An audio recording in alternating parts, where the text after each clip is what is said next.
Good afternoon, Woke fam. It's Sky from Woke Size here with a crazy story about BBC executives and also MI5 officials losing their minds right now over Cash Patel, and also BBC officials resigning over them getting caught doctoring videos of Trump pertaining to January 6th, trying to paint him as the guy that was encouraging the patriots of this country to go into the Capitol. Now, I had seen this story a couple days ago through Joe Rogan. Everyone was talking about it. I didn't think it was a big deal because how many times have we seen the media try to paint Trump as something that he's not? Doctoring videos, a whole bunch of other outlets here in the United States have been sued by Trump. And we are here again with a much deeper dive into this story because there is much more going on with MI5 and the BBC executives losing their jobs now, and MI5 freaking out over Cash Patel. And I want to get into this video from Promethean Action that's going to give you guys the true 40-foot K-foot view of everything going down in this country and what Trump is trying to do as far as decoupling from London, finding out truly what happened with Russiagate, and why everyone's crying about affordability, why everyone is talking about Jeffrey Epstein.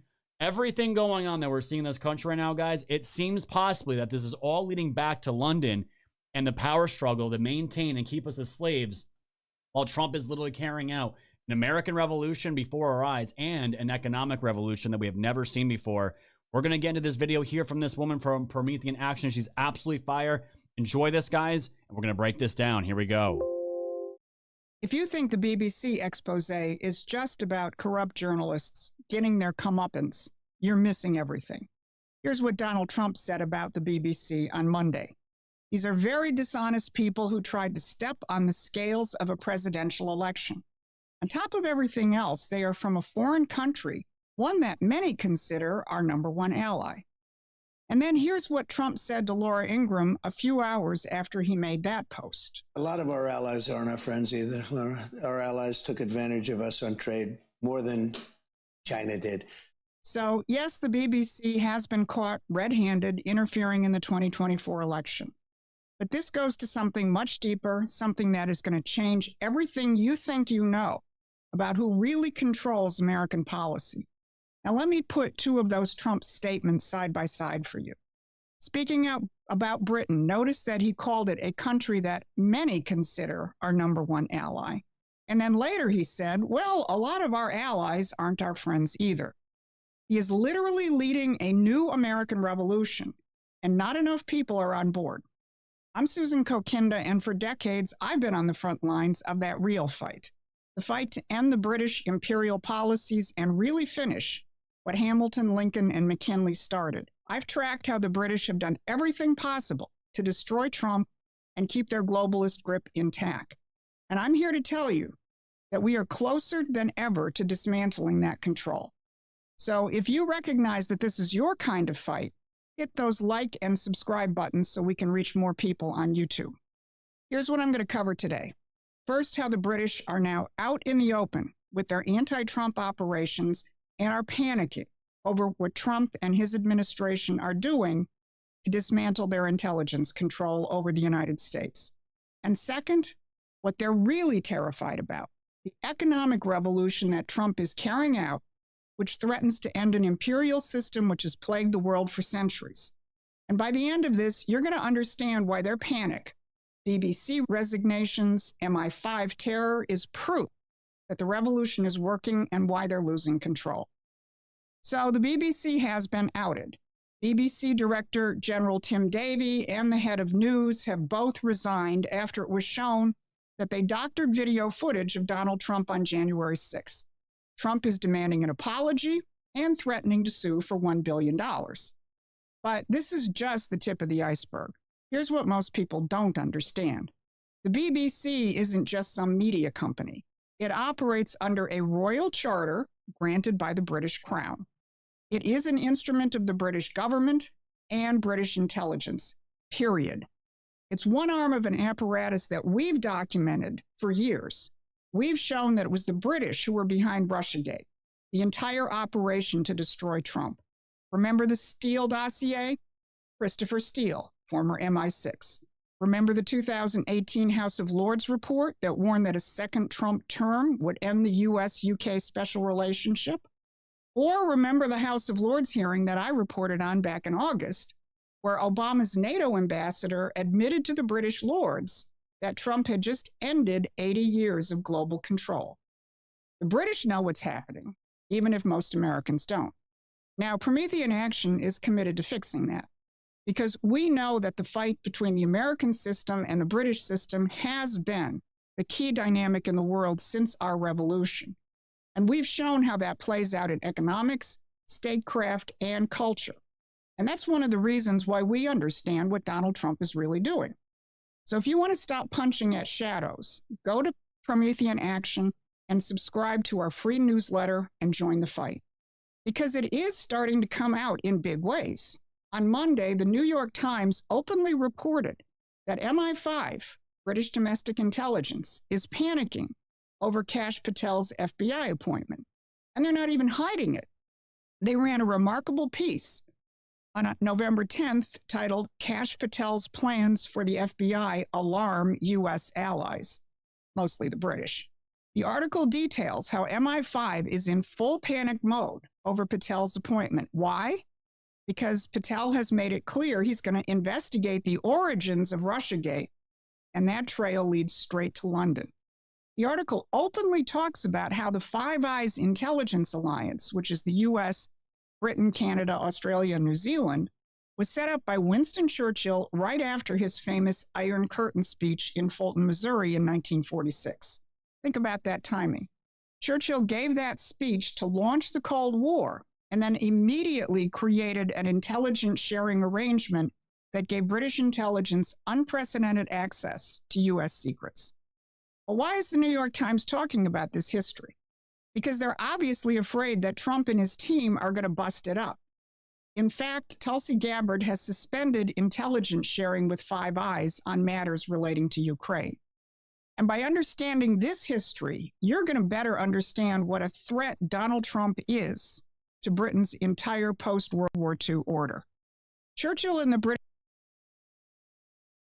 establishment created the Cold War framework to keep the world divided and under their control, preventing the kind of great power cooperation that FDR had envisioned before his death. FDR wanted a world of sovereign nations cooperating for mutual development. Churchill and the British Empire wanted the opposite, a world permanently divided between East and West, with London manipulating both sides. And that is exactly what Trump is overthrowing right now with his approach to Russia and China. Look at what just happened with Hungary. Prime Minister Viktor Orban visited Trump in the Oval Office last week and made clear what the dividing lines really are. Problem is that the president has huge peace efforts, which are just splendid and very positive for the European continent and all the people of Europe. But at the same time, we are not unified because Brussels and the Europeans have a different approach to the war. So the only pro-peace government is the United States government and the small Hungary in Europe anyway. All the other governments prefer to continue the war. It's Trump and Hungary versus the entire European establishment, which is really the British establishment control over Europe. That tells you everything. Now turn to China. Remember Trump's comment to Laura Ingraham? Our allies took advantage of us on trade more than China did.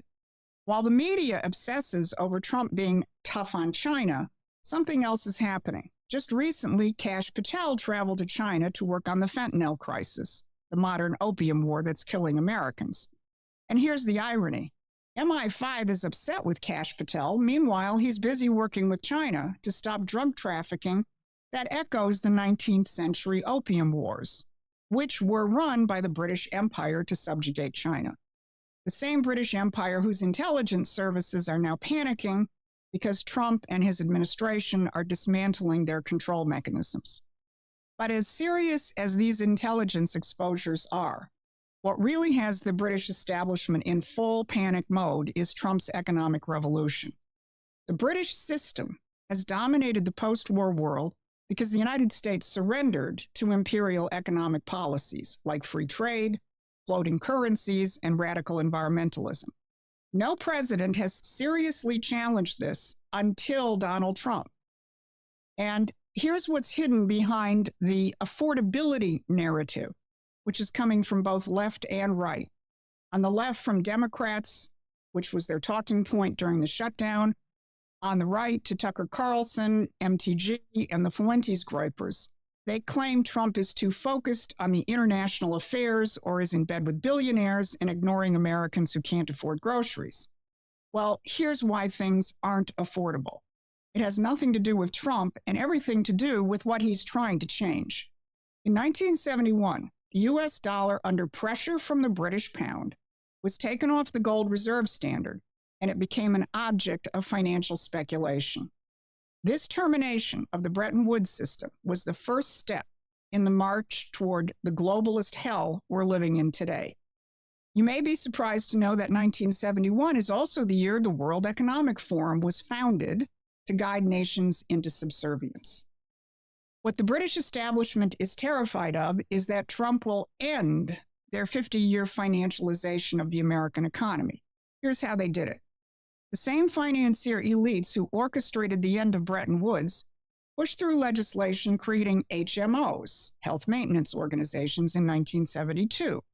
Before that, healthcare was primarily a relationship between doctors and patients. Afterwards, it became a profit center for insurance companies and speculators. And who championed this financialization model globally?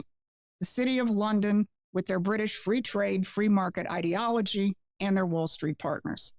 Obamacare was just the final stage of the spread of this cancer. And that's why Trump slammed the insurance companies and their profits. And anyone who's paying attention knows that what RFK Jr. and the team are trying to do is to make the purpose of healthcare to make you healthy, not to enrich the insurance companies or big pharma. Right now, you're simply an income extraction point for big pharma and the insurance cartels while they destroy your health, because for them, it's not about health. It's about income streams.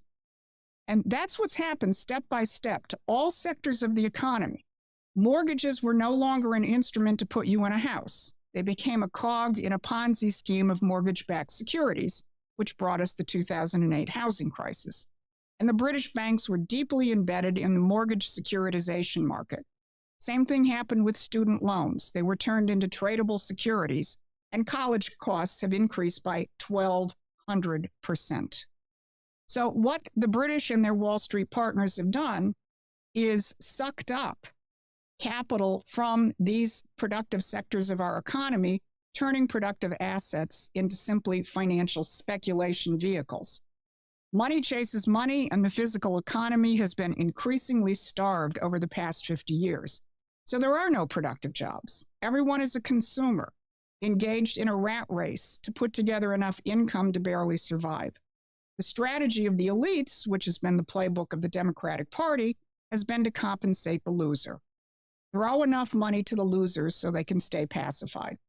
The old Republican Party strategy was to play inside this financialized system and hope that as many lucky ones as possible could join them. Donald Trump is the first president in the post-war period to seriously challenge that by creating an economy based on production, where people will be producers and part of a functioning society which produces and then delivers healthcare, food, energy, and education. That's the importance of his tariffs and of the extraordinary deals which are bringing $17 to $20 trillion of investment into the United States for production, not speculation. The administration is supercharging many institutions in the government to redirect financial flows into real physical production. Energy Secretary Chris Wright just announced that hundreds of billions of dollars in DOE loans will be available for the massive expansion of nuclear power needed to turn us back into a manufacturing superpower. And yesterday, Stephen Miller made clear that this is the key to addressing affordability. Here's what he said. So Thanksgiving meals are going to be 25% cheaper, but President Trump is not content with that. He is fighting to bring down the cost of every single consumer and household good. And the tax bill is going to be a huge part of this, because when we make life more affordable for our companies, for domestic industry, for domestic manufacturing, with 100% expensing, with the largest tax cuts in history, then prices are going to keep coming down. And the president is also making nuclear energy, modern, safe, reliable, clean nuclear energy to power the future. He issued 4 historic executive orders on nuclear energy. America will be the center of the nuclear energy renaissance in this country. And one more thing, Larry, AI. America under President Trump is the AI capital of the world. That's bringing in trillions of investment. That's bringing in millions of jobs. That's raising our standard of living. We are at the precipice of one of the great economic periods in the whole history of this country, Larry. Let me highlight what he concluded there. We are at the precipice of one of the great economic periods in the whole history of this country. Now you understand why BBC executives are resigning and MI5 is panicking over Cash Patel. Trump's economic revolution threatens to turn the United States back into a sovereign producing nation again, not a subject of the rules-based order of the modern British Empire. The British Empire is desperate to keep people trapped in their post-industrial world, a world where your only identity is as a consumer or a loser or a victim. In that world, you're simply angry at Trump because you don't see perp walks or the release of the Epstein files. And that is what is obviously fueling the Nick Fuentes phenomenon among young men. What the British don't want you to realize is that Donald Trump is leading an economic revolution on the scale of the American Revolution itself. And he's rapidly drawing large parts of the world into it as well. You need to be part of that fight. So join Promethean Action as a paying member, and let's finish what our founders started. Absolutely incredible video, guys. And that really sums up what Trump is doing with London and everything that's going on in this world right now. And I know we've been critical of Trump the last couple of days, and that's been mostly with just the messaging, not his policies, not what he's doing. We know Trump is working beyond everything he can to bring this country back to its true former glory. And guys, this is the true 40,000 foot view. The Jeffrey Epstein stuff, the affordability stuff, yes, it's all real. This stuff is definitely worthy of talking about. But this stuff is being weaponized to take away and to try to destroy Trump's true mission to make America great again. Guys, please share, like, subscribe, comment, fam, on all this. And by the way, guys, I put a post out. Liking and commenting on every video going forward here, guys, is the key to the YouTube algorithms. It's not about subscribers anymore. It's really not about views anymore. It's about your engagement, likes, comments, even in the live shows. Please put the just go crazy with engagement. That's truly going to help make this channel have a successful comeback after 5 years being banned on this platform. So I'll see you guys all tonight for the live stream. I'm going to do a bigger breakdown of this tonight. Stay safe, stay strong, stay woke. I'll see you guys all tonight at 5:30. Good night. Goodbye, my friends.